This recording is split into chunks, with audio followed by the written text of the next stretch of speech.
Assalamu aleyküm hürmetli Qo'shko'pir avtolider abunachilari, qaranglar. Eldinden puli yo'q, lekin oylik to'lovini to'lab bilaman.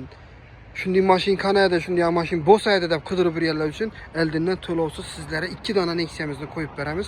Akşam bu Nexia'ni qo'yib berdik, eldinden to'lovsiz satıldı, zakladını berdiler. İndi xudo xolasa birinci gün adlarını ötürüp beremiz.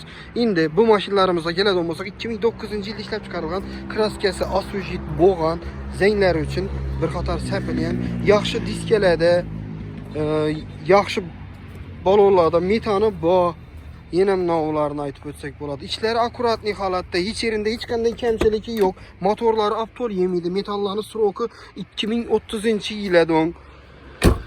Şimdi bu Nexia'mıza gelirsek, bu Nexia'mızdan içleri akuratlı halatda, metallarının srokları var, motorları aptol yemiydi. İkisi de zor halatta maşinimizde. Ten narxına geladigan bolsak, ikisine bakarsam 36 milyon so'mdan.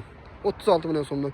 Avtokreditə eldindən to'lovsiz chiqarib beramiz. Bir dana pasport evaziga kelsangiz da bo'ldi. Lekin adlarınıza kredit chiqishi kerak, katmalarınız yaxshi bo'lishi kerak.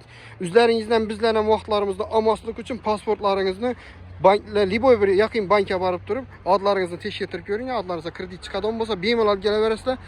Oylik to'lovina keladigan bo'lsak, 2 milyon 400 ming so'mdan 3 yil muddatga chiqadi. Menimcha bu arenda puli normal deb o'ylayman. Arenda pulu hesabı zaten maşın üzerinizdeki burada.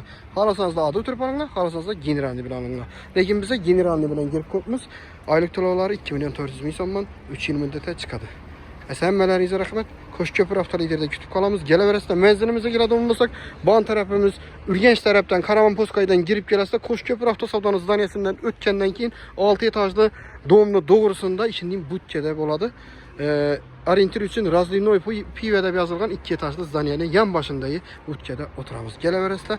24 saat ishda bo'lamiz. Rahmet e'tiborlar uchun.